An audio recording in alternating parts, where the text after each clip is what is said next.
It's a battle of the 13s.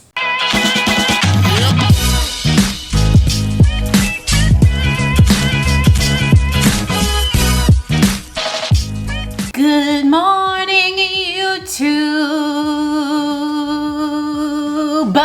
What's up, guys? I hope you're safe and happy and healthy and doing okay. Today we're doing another which should you buy video. We're going to be comparing two daily trainers from two different brands, but they're pretty similar in a lot of ways. In fact, it's the 13th version of both of the shoes. That's right, today we're going to be comparing the Ghost 13 from Brooks and the Ride 13 from Saucony.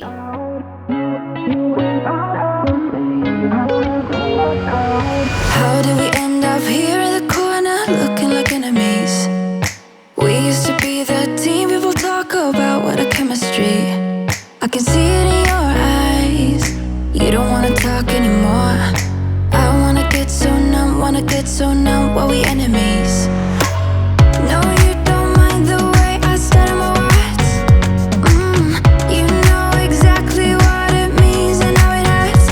I just wanna get out of here. I find it so hard to breathe, 'cause when you get too close I lose my way and I freeze. I wish you knew what power you have over me, but now it's so hard to breathe. Just get me out of here. Just get me out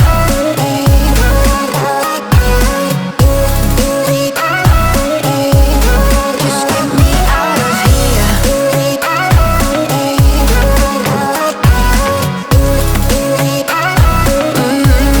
Just get me out of. How can you be so calm around me when I act desperately?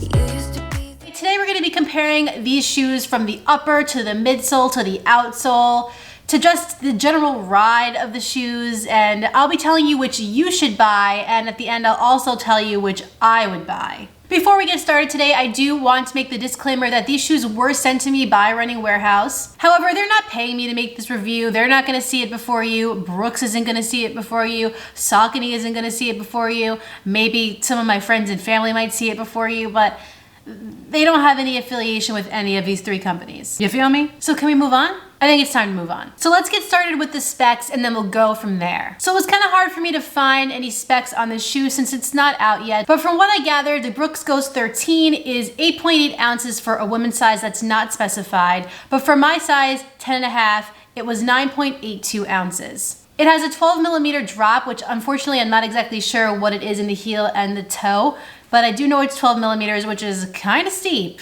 And for me, the Ghost 13 is true to size. The Saucony Ride 13 is 8.6 ounces for a women's size 8, and for my size 10.5, it's about 9.9 ounces. It has an 8 millimeter drop with 28 millimeters of stack in the heel and 20 in the forefoot. And yes, the Ride 13 is true to size. All right, let's move on to the uppers. The upper of the Brooks Ghost 13 features an engineered mesh with some 3D printed overlays for some extra structure. I did actually find this mesh to be pretty breathable. It's hot here in New York right now, and when I wore this shoe, I didn't feel like my foot was cooking alive. It's not the most breathable upper I've ever tried, but it gets the job done, so we'll give it a pass. The laces are on the thicker side, which I actually like because it helps to keep them tied, and mixed with this really cushioned tongue, it feels comfortable. If we move to the back of this shoe, you'll see that we do have a lot of cushioning around the ankle collar, but it's not ridiculous. You don't feel stuffed in, crammed in there. I didn't have any problems with heel slippage.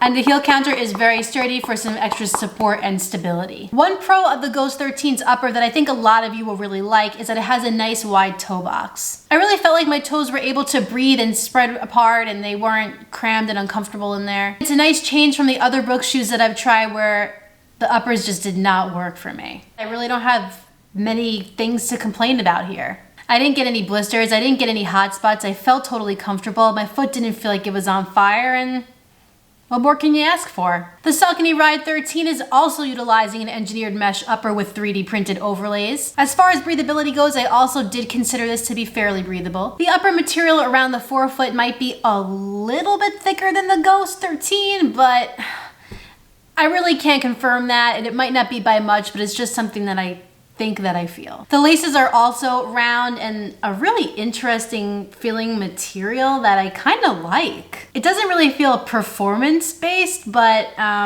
I'm kind of digging it because they really did stay tied, and mixed with this plush tongue, you do feel really comfortable on the top of your foot here. And a big plus with the Ride 13's tongue is that it is gusseted, so you get an even better lockdown fit. There's some decent padding around the ankle of this shoe. It's less than the Ghost 13, but just enough for me personally. And the heel counter is also very sturdy. One interesting thing about the Ride 13 is that they've done away with ISO fit. This is the Saucony Ride ISO that I wore in the Philadelphia Marathon. ISO fit is basically the bands that you see here that are intertwined with the laces, and when you tie the laces tight, it basically wraps your foot around like a burrito, and mixed with this gusseted tongue, you get a really nice lockdown fit. But we've done away with that here in the Ride 13.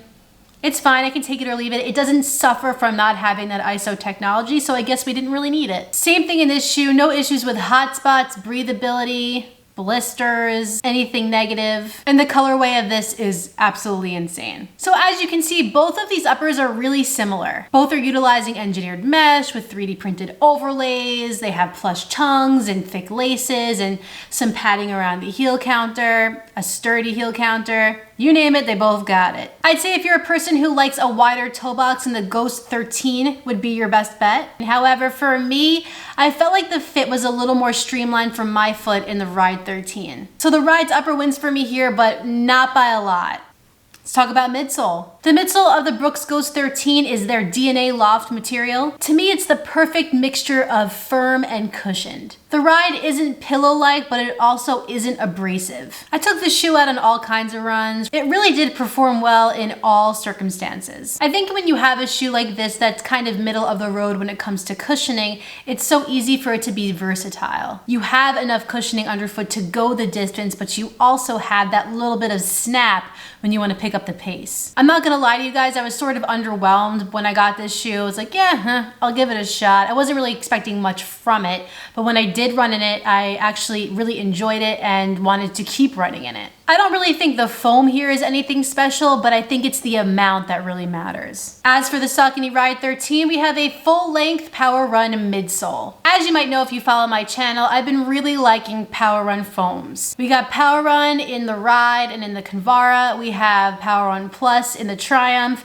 and we have Power Run PB in the Endorphin series, or the Endorphin Speed and the Endorphin Pro. So this was my first time trying just regular old Power Run, and I gotta say, I love it. Like I said earlier, I ran in 2018 in the Saucony Ride ISO for the Philadelphia Marathon, and this uses Everrun foam, which honestly then I thought was a great foam. It's got that mixture of firmness and cushion, maybe a little bit of response, but they did away with Everrun for the Ride and put Power Run in there, so goodbye. And now I kind of realize why they did that, because Power Run is just slightly softer and gives you more response. I'm starting to feel like Power Run is the perfect daily trainer foam. So again, I ran all different kinds of runs in this shoe, and what I will say is that it feels a little bit firmer when going easy, not uncomfortably so, just a little bit firmer. But where this shoe really started to shine for me, no pun intended, was when I started to pick up the pace. And that's when I started to feel that true softness and that true bounce that the Power Run midsole really has. It's a really exciting foam. So when it comes to the midsoles of the Ghost 13 and the Ride 13,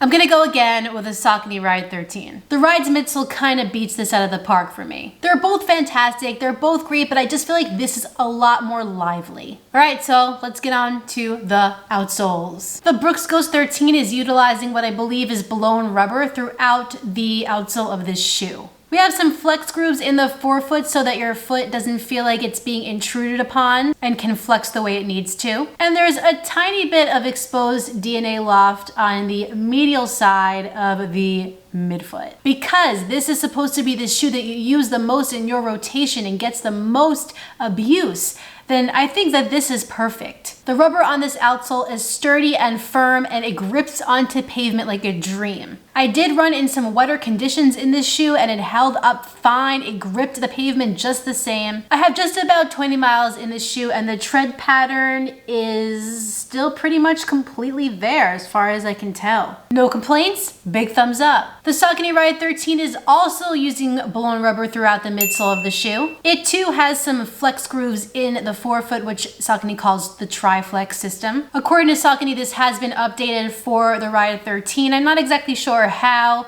but It's supposed to increase durability and adaptability. So to me, the rubber on the Ride 13 feels softer than the Ghost 13. And I definitely think it flexes better than the Ghost 13. However, I don't think the traction is really as up to par. I took both of these shoes out on a somewhat rainy day, and the Ghost 13 held up a lot better in those wet conditions than the Ride 13. I did get that slipping back sensation. As far as the traction pattern goes on the Ride 13, I am seeing a bit of wear. I also have about 20 miles in this shoe. My Ride Isos really didn't hold up too well. They're pretty much smooth, no traction left.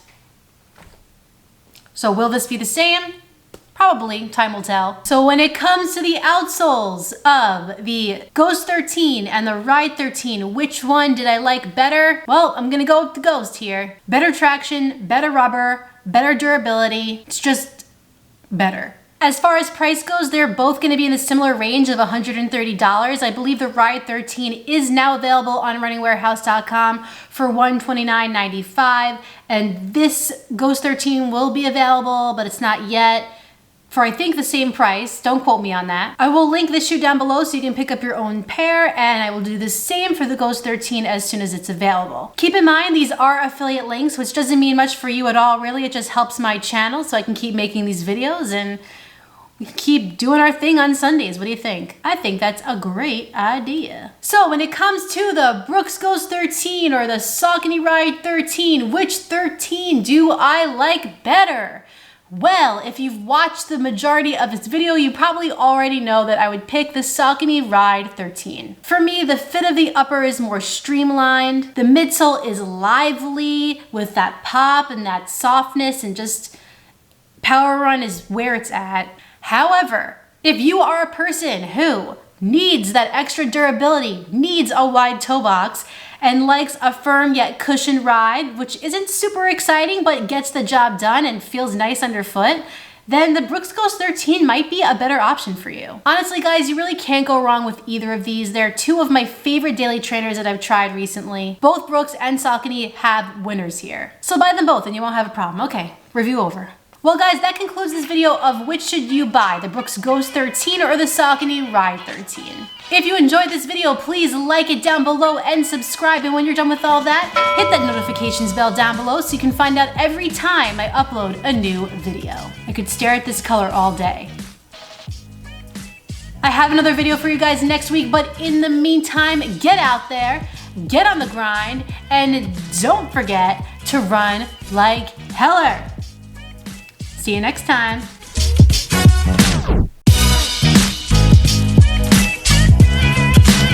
Okay, blah, blah, blah.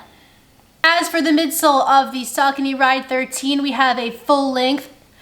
As for the oh my God. As for the midsole,